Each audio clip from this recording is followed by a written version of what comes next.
अस्सलाम वालेकुम। मैं आज आपके साथ इस टॉपिक पे बात करना चाह रही हूँ कि जो बच्चों के अंदर 2 से 10 साल के बच्चों के अंदर मेजर प्रॉब्लम क्रिएट हो जाता है स्ट्रेस का, वो कैसे ख़त्म किया जा सकता है। बीइंग अ पेरेंट, हम इस आजकल के माशरे में जो सबसे ज़्यादा हम जो सर्वाइव कर रहे हैं वो ये चीज़ है कि हमारे बच्चों के अंदर एक स्ट्रेस का लेवल इंक्रीज़ हो रहा है बहुत ज़्यादा दिन ब दिन, जिससे वो बहुत उनके एग्रेसिव बिहेवियर्स को पैदा कर रहा है। अब हमें ये बात समझनी पड़ेगी कि स्ट्रेस क्यों पैदा होता है। बच्चा जो 2 से 10 साल के दरमियान में होता है, उसकी फितरत के अगेंस्ट कोई भी अमल, उसकी मर्ज़ी के बगैर कोई भी अमल किया जा रहा हो तो वो उस पर स्ट्रेस को फील करता है। जब वो स्ट्रेस को फील करता है तो वो रिएक्ट करता है, और समटाइम्स पेरेंट्स इतने कमांडिंग होते हैं कि वो अपने बच्चों को रिएक्ट करने का ऑप्शन नहीं देते।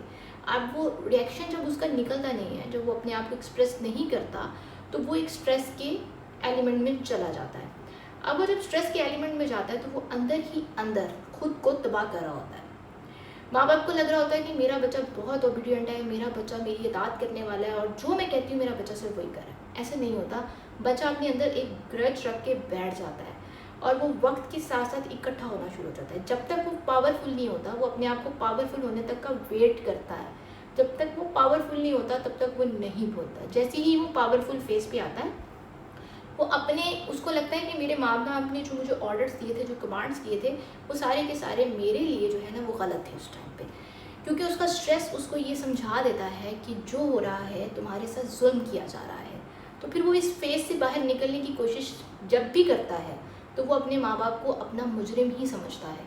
उसके लिए वो बंदा सबसे ज़्यादा मुजरिम होता है जिसने उस पर सबसे ज़्यादा सख्ती की होती है।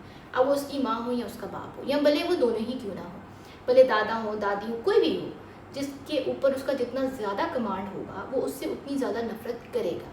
अब आपको समझने की ज़रूरत है कि स्ट्रेस आपके बच्चे को किस हद तक डैमेज कर देता है। ये सारे प्रॉब्लम्स जो आज सोसाइटी फेस कर रही है बच्चों के अंदर, कि बड़े बच्चे 30 साल का बच्चा है, 20 साल का बच्चा है, 10 साल का बच्चा, वो अपने माँ बाप की बात नहीं सुनता और वो अपने माँ बाप से नफरत कर रहा है और वो बाहर लोगों के साथ बुरी आदतों में मुलव्वस हो रहा है। तो उसकी सबसे बड़ी रीज़न सिर्फ और सिर्फ एक ही है कि वो स्ट्रेस के फेज से गुजरा है, और जब वो स्ट्रेस के फेज से उसने खुद को बाहर निकाला तो उसने बगावत का एलिमेंट चुन लिया।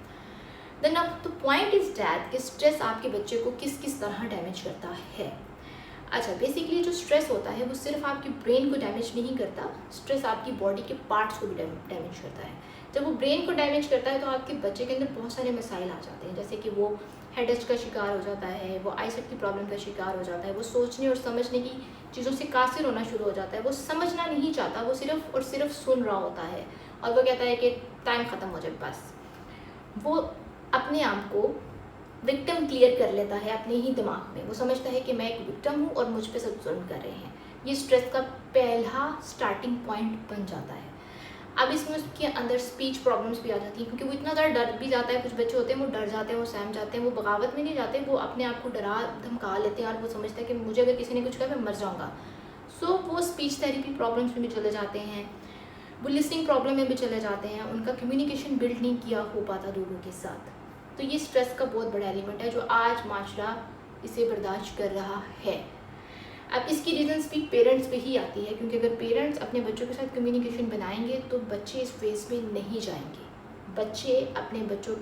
बच्चे जो होते हैं वो अपने माँ बाप के साथ जो शेयरिंग एलिमेंट्स पे आते हैं तो ये प्रॉब्लम्स ख़त्म हो जाती हैं। स्पीच प्रॉब्लम्स भी बच्चे की उसके माँ बाप ही ख़त्म कर सकते हैं। कोई ट्विटर कोई कुछ भी नहीं कर सकता, सिर्फ और सिर्फ वो हेल्प कर सकते हैं।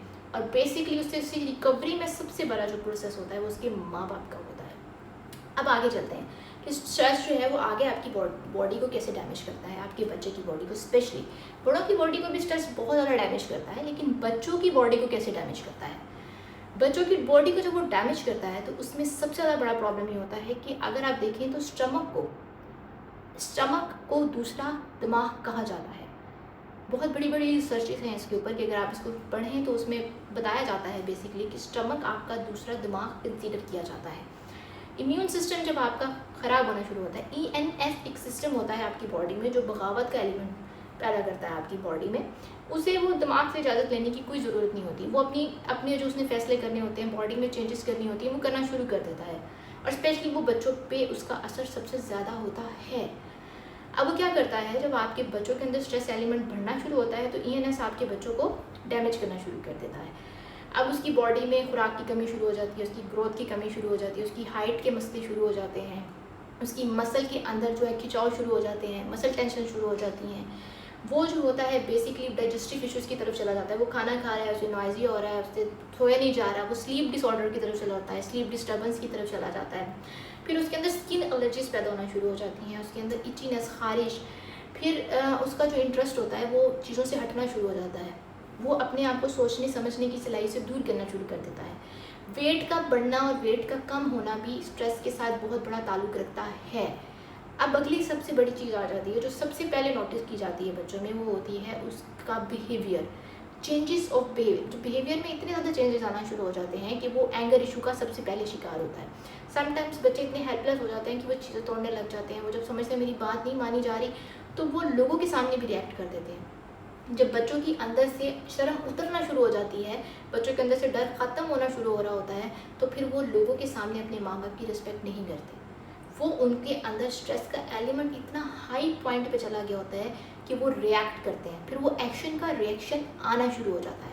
सो अपने बच्चों को अंदर जब भी आप इनमें से कोई भी प्रॉब्लम देखते हैं तो प्लीज़ काइंडली उनके अंदर सबसे पहले स्ट्रेस को ख़त्म करना शुरू करें, क्योंकि आपके बच्चे अगर स्ट्रेस में हैं तो आने वाला माशरा भी स्ट्रेस में ही होगा, क्योंकि वो अपने बच्चों की परवरिश भी उसी हिसाब से करेंगे। क्योंकि एक स्ट्रेसफुल इंसान ही समझ लेता है कि जो उसके साथ हुआ है वो विक्टिम है और उसने आगे भी ये सब कुछ इम्प्लीमेंटेशन करनी है, वो उसको जस्टिफाई करता है।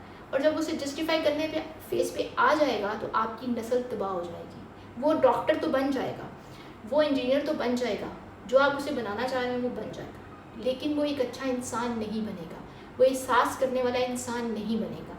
तो एहसास करने वाले इंसान को पैदा करें जो कुदरत ने आपसे डिमांड की है।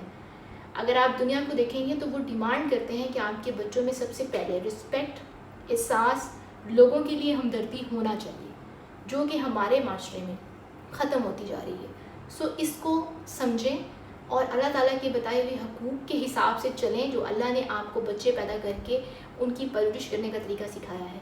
तो आप देखें आपके बच्चे एक अच्छा इंसान और एक अच्छा माशरा बिल्ड करेंगे इंशाअल्लाह।